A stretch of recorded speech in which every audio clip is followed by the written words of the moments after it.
Many of our listeners graduated into adulthood in a different world than the one their children inhabit. You navigated your own childhood without a smartphone in your pocket, a notification pinging every few seconds, an algorithm deciding what you see. And now you're trying to parent in an environment that moves faster, connects deeper, and, if we're honest, works directly against the presence and conversation that builds CMSRs, compassionate, meaningful, sustainable relationships. You feel the pull of technology yourself. You see your kids feel it too.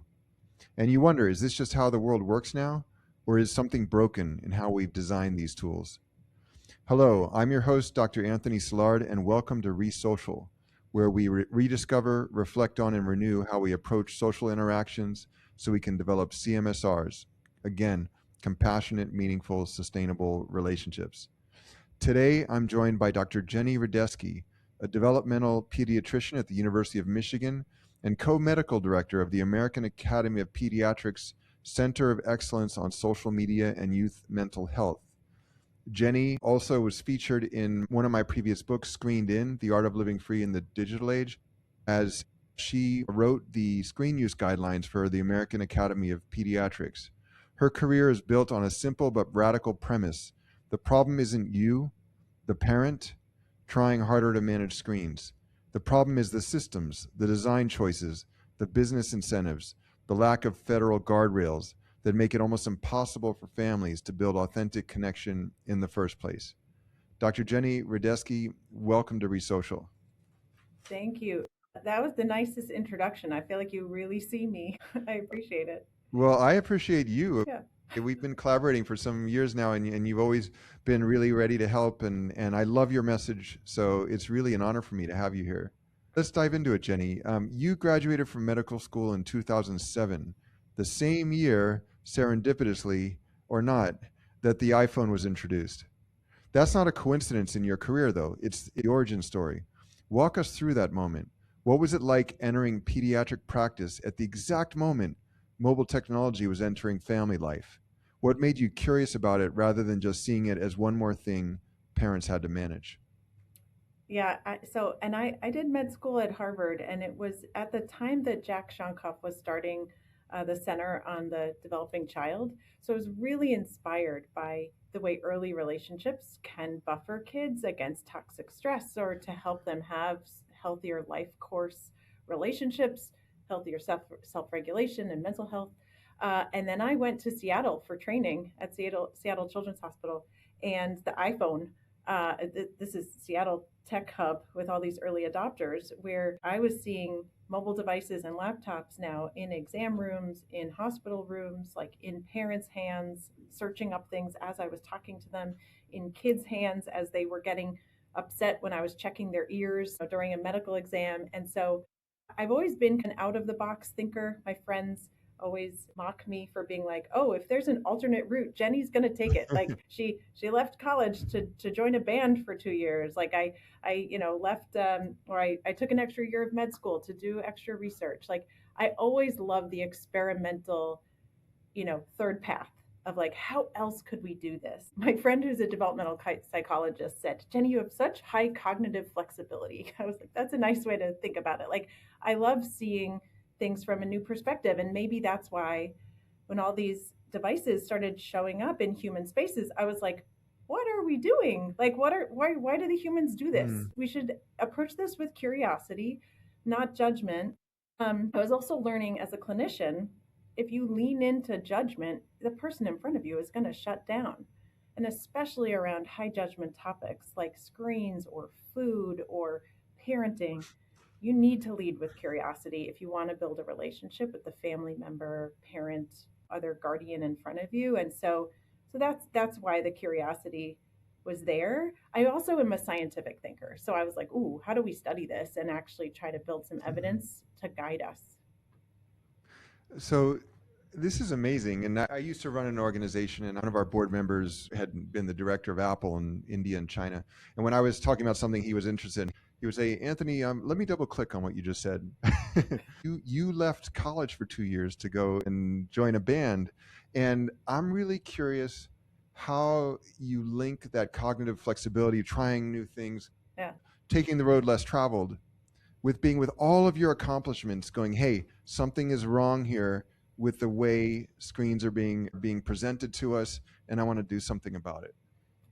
I mean, the way I try to connect those threads is that when I got to college, I was like, this just feels like a conveyor belt. Everyone's just doing the pre med thing and trying to achieve. I was reading a lot of like existentialists and like trying to find myself. And I Hmm. was in this punk ska band that my brother had started. And the punk culture is very critical of systems, right? It is Absolutely. very like trying to see things from a different way, a very human centered, collective way. It was a couple years of me touring with a bunch of different punk or ska or swing bands. This was the late 90s. So it was like when No Doubt and the Mighty Mighty Bosstones were really popular. And we were always a starter band and opener band, but we did the Mhm. Warp Tour in 98. Like we had a lot of fun. I learned a ton about just humans and I read a lot and my parents were not happy that I left Johns Hopkins to go find myself, but I will tell you, it got me into Harvard Medical School because the admissions person who read my file said, hey, we did not have any other applicants who had recorded and toured with a band. So that made you That's stand amazing. out. And I went back to my parents and I was like, see, there's a reason. I tell people, especially people who want to go into medicine, don't just do the straight and narrow path, like achieve, achieve, achieve. Like really figure yourself out and your drivers for why you want to do this. And for me, that was a big detour into music. I know I didn't want to be a musician for my career. I still love music. My son plays a lot of music. Playing an instrument? Were you singing? What were you doing I in the play punk? baritone sax. Yeah, and Wow. we were a Okay, ska punk okay. band, so we had like a horn section, and You are full of we surprises today. Okay. yeah. Very So cool. anyway, I think the music has a lot of like cognitive flexibility and creativity also. So I think that that's one area that I really encourage people who, especially I work with a lot of kids with autism, right? So I want them to be able to break out of some of their rigid mental patterns Hmm. and build some flexibility around whether it's play or music, or something else that helps them, make meaning in the world. Because if we're just, following facts and rules, like if we are just spitting back out the same Hmm. facts, we're not seeing the big picture abstraction of like, what does this all mean? And so I think that's But one reason why I find AI answers to be a little bit boring and generic. I really like seeing things from a fresh perspective. but this is exactly what's happening even in universities. There's some recent articles about some studies at Yale University where they're finding that a number of students are coming out and saying, we go to class and all the other students sound the same now Oh, because they have their interesting. laptops out. They put their notebook LM or whichever Yep. chatbot of choice there, and the professor asks a question. They already have the PDFs like loaded into their chatbot, and they just type in the question and regurgitate How whatever. boring. Yeah, how boring, Yeah, but exactly. what that avoids is if you're like me, like I was a shy kid growing up, when I had to speak up in class, I would get this surge of cortisol and my heart rate would go up. I would get sweaty. I would Mm, be like, everyone's about to judge me, but I think I have something I want to contribute to this conversation. That practice of not hiding and thinking my ideas aren't important and taking a risk is such a growth opportunity and helps you feel like I am a part, I matter mm. in this intellectual environment, or I can accept feedback if the teacher doesn't totally agree with what I'm saying. And all those risks of the emotional part of learning is what I'm afraid we're just smoothing away with an over reliance on AI. Like really encourage my patients, my own kids, like do not get stuck on using AI all the time to give you some false sense of reassurance of like this is right, and I'm doing air quotes right now, because you really have to come up with your own thoughts and ideas.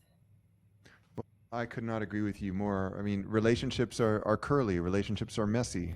Yes. And and I think what also happens is that the more we start using AI to try, buffer the way Mm-hmm. we navigate relationships, then the more we lose our ability to navigate them ourselves. Mm-hmm. And it's like if you want to learn how to play basketball or tennis, you really can't just study it. You got to go and get out there on the courts and start playing. And it's the same Exactly. thing with the relationships. It's like we all that sweaty feeling of sweaty and nervousness, even Vulnerable. asking another guy to go grab lunch, or back when I was single, asking a woman out on a date, or even now speaking up about something that Yep. others might not like, right? It's not easy. And It takes but practice. it Yeah. takes practice, but there's this fourth wall that once we go through it, then it's like, oh, okay, that wasn't so Yeah. bad. Yeah. And then, And probably my best training for being an introvert who tends to get anxious with new social situations was med school, where I had to talk to stranger after stranger about difficult things. Your initial question of like, how do you approach this with curiosity and not judgment? I learned a lot about how to phrase things in a way that open up someone to talk about vulnerable topics and not immediately shut them down. So I think that that's the practice of that. It's hard. I went through years of it. If I was over relying on an AI tool to help me know mm, how to gather information from a patient, I would be missing all of the nonverbal cues and all of the discomfort that can come from a conversation about difficult topics.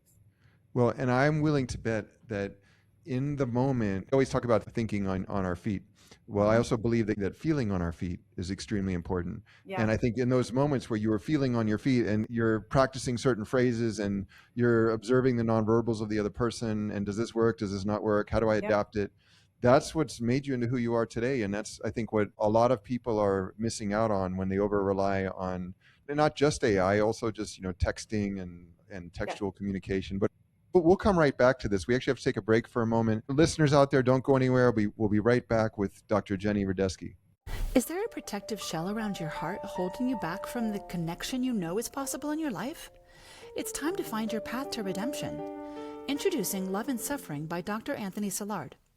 In Love and Suffering, which has received 4 book awards in psychology and mental health and 99% 5-star reviews on Amazon, Dr. Silard overturns what we've been told over a lifetime about love, forgiveness, acceptance, and gratitude. New York Times bestselling author Adam Alter calls Love and Suffering a compelling roadmap for a more connected and meaningful life. When you order Love and Suffering, 100% of the author's proceeds are donated to nonprofit education programs in Africa and Latin America. Invite more love into your life today. Love and Suffering by Anthony Silard is available now at Amazon.com and wherever books are sold. Hi. What if everything you've been taught about happiness and friendship is wrong? The artoflivingfree.org, the learning platform of the Center for Social Leadership, would like to offer you 2 free books by Dr. Anthony Silard: The Myth of Friendship, How Your Misunderstandings About Friendship Keep You Lonely, and The Myth of Happiness, How Your Definition of Happiness Creates Your Unhappiness. Get your free personal copies of The Myth of Friendship and The Myth of Happiness today. It's simple and easy. Go to theartoflivingfree.org/free happiness and friendship books and enter your email, then confirm the confirmation email in your inbox. You'll receive the links to download The Myth of Friendship and The Myth of Happiness. Enjoy your 2 free books by Dr. Anthony Silard today at theartoflivingfree.org/free happiness and friendship books. Welcome back to ReSocial. I'm your host, Dr. Anthony Silard, here with Jenny Radesky. Jenny, early in your career at Boston Medical Center, you were treating families with the fewest resources but the fastest adoption of smartphones and tablets. Most people would have asked, how do we limit screen time? But you asked a different question. What did you actually see happening in those families that made you wonder if the whole conversation needed to be reorganized? What was so cool about my training at Boston Medical Center was that there was just an advocacy lens to all of the clinical work. Like you couldn't see families outside of their context of poverty or their school system or their housing system because it shaped so many of their risks or their opportunities. And so I guess that's why my lens was very much on this like new digital ecosystem that we all were experiencing as this societal shift. I was really inspired by public health leaders like Tom Frieden, who have this health impact pyramid where you think about if you really want to make public health impact on people, you need to change the context that they're in to make the healthy decisions the default decisions. Like this is the most affordable food for you to buy is the fruit and vegetables. This is the easiest way to get to work would be walking or biking. That's the easiest default. It's like choice architecture. Like could you make the nudges be the healthiest default? What I was seeing on the other hand was no, the easiest default decisions in the digital world were watch longer, buy more, subscribe more, click more. They really were in service of the digital companies making money. They were not in service of how is this family going to live its fullest life? How are they going to learn the most, connect the most, have times where they can just have their own solitude and downtime? How can they have times where they are laughing together and connecting and understanding their children? Here's a key example. So much of technology is designed for a single user, which made no sense to me as a developmental pediatrician. Children, I only see them within the context of their relationships, their parents, right? Like, so why would you be creating tech that's just directed squarely at the child when actually kids learn best when you have design that includes the caregiving environment, the parents? So I had felt like creators like Mr. Rogers, Sesame Street, PBS Kids had done that for a long time. They always knew the parent could be watching, and they would include little nuggets of information for the parent so that the parent would be engaged and hopefully co-view and talk and help the child learn something and transfer it to their everyday life. I was not seeing that in the app stores. The mobile games that kids were downloading that promised to be educational, again, I'm doing air quotes, were these just gamified little rote repetitive types of learning games that often were packed with ads. So again, profiting off of the child's attention to make money for the platform or the digital app company. And then they weren't creating any space for the parent to learn together and play together. So I've done lots of research trying to contrast the way tech is designed with what kids need developmentally, and that design for an individual user is a core piece of that. But there's many other examples that we found. Well, that's a good example, Jenny. And what you shared reminds me, Walt Disney, one of his famous quotes was that he really viewed parents as like large children. And so he designed everything at Disney to also appeal to parents. And it sounds like it's not happening with technology. So speaking of these inequalities, there's also, I have to say to our listeners, what first sent me banging on Jenny's door, like, and this was like 8 years ago, is that Jenny did this observational study of families in restaurants. And that was, I think, while you were at Boston Medical Center, if I'm not mistaken. It was in Boston.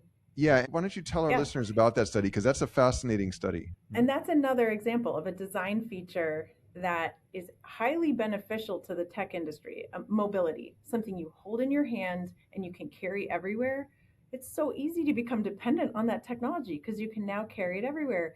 And that means you'll use it more and you will create more profit opportunity for the companies.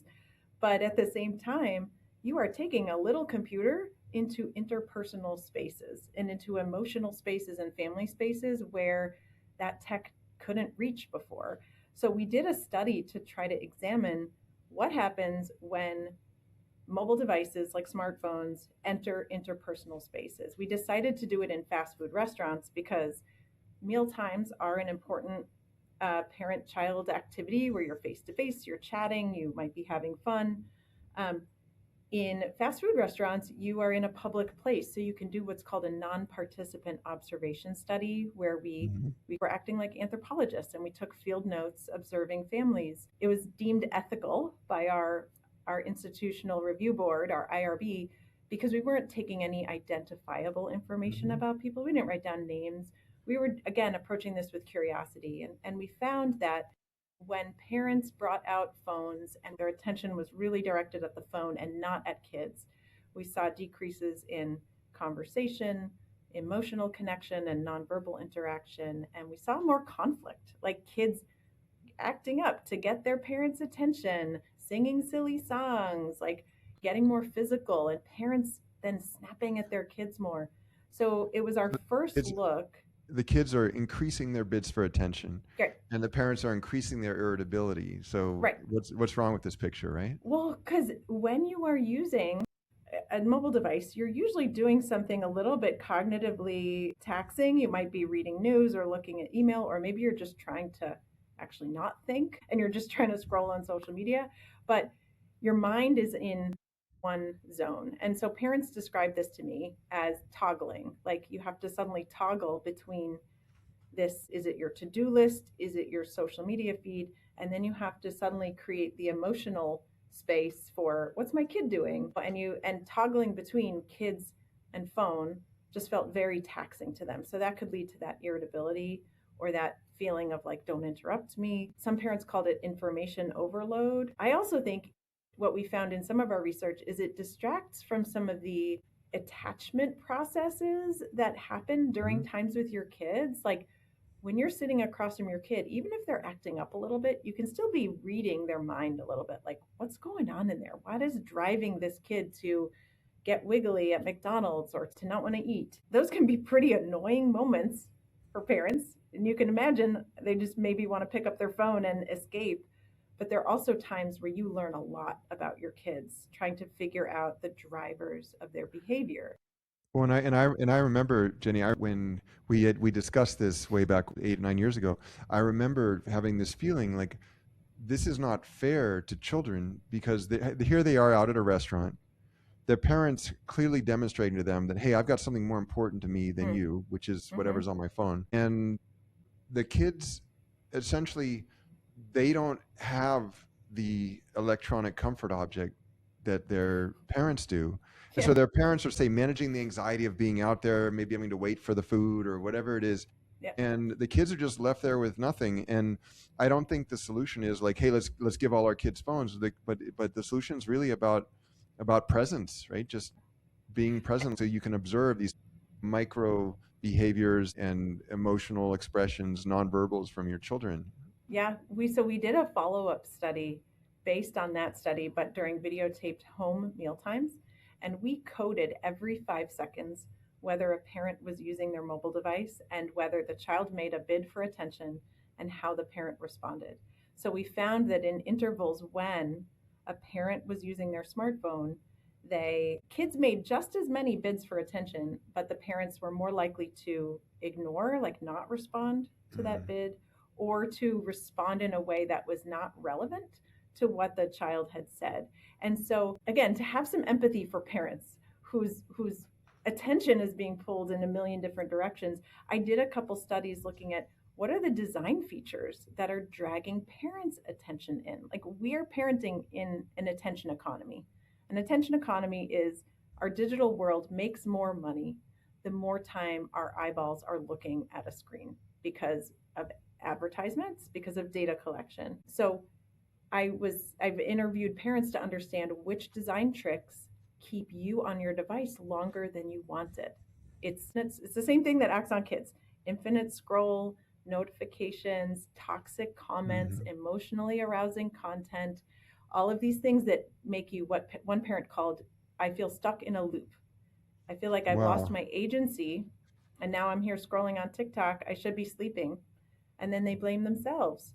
So that's where my focus on improving the design of the digital environment, I'm hoping can improve both parents and kids' experiences. I recognize regulation cannot get rid of every little notification or design feature, but we certainly can make parents more aware of it. Like, don't feel so hooked in by these technologies that want to profit off of your time. Wow, it's just fantastic what you're doing, Jenny. And let me ask you, where can our listeners learn more about this wonderful work you're doing to help us improve our relationships with each other, with our children, and so on? Yeah, I recommend people look at our Center of Excellence website. So it's aap.org/social media.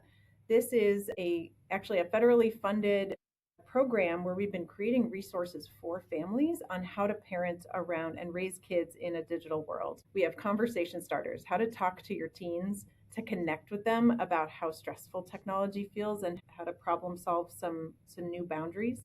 Like we need some time away from screens so we can listen to each other, be present, connect with one another. Lots of ideas for alternate strategies of how to handle a strong emotion instead of scrolling on social media, how to create new daily activities that might be cooking with your kids or like screen-free car rides or other things so that you can get those micro moments of connection that help you feel like you understand your child. It makes parenting easier. once you can get inside your child's mind a little bit. That sounds like such a good resource for our listeners. So for all of you out there, that's the American Academy of Pediatrics Center of Excellence resources. Go to aap.org/social media. I'll also put that in the show notes. Well, the challenge families face with technology is a design problem. The devices and platforms your family relies on are built by teams of engineers explicitly trained to capture and hold your attention, because attention is the product being sold to advertisers. The path forward lies in recognizing what's happening and supporting policy and design changes that align technology with what families actually need: presence, connection, and time together without constant interruption. Jenny, my day's been a better one here. It's so good to see you again and connect with you. Thank you so much for joining us here at ReSocial. Thank you. This is great. Hello, I'm Anthony Silard, and thank you for tuning in to ReSocial. I'd like to ask you a question and a favor. First, the question: would you like to leave some feedback and let us know what you've enjoyed about ReSocial and also what can be improved? If you'd like to leave any feedback, please leave it at resocial@theartoflivingfree.org. Once again, resocial@theartoflivingfree.org. Now for the favor: please subscribe or follow.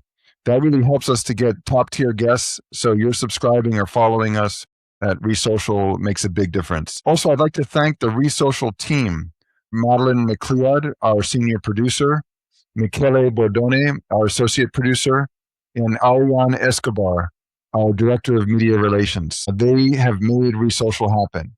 So again, thanks for tuning into ReSocial and wishing you a good rest of your day. Let's end the way we always do. Until we meet again, please remember that between you and the CMSRs, the compassionate, meaningful, sustainable relationships you desire in your life, lies an invisible social barrier you construct in your mind. It's entirely up to you to push through this barrier and watch it disappear into the mist. Be the change you desire and reach out to another person. Then use the tools you learn, refine, and align with your own values in ReSocial to develop a CMSR. Be kind, be generous, and be caring. I'm Dr. Anthony Silard. Thank you for joining us on ReSocial. I'm looking forward to being together with you again next week in the world filled with CMSRs we are creating together.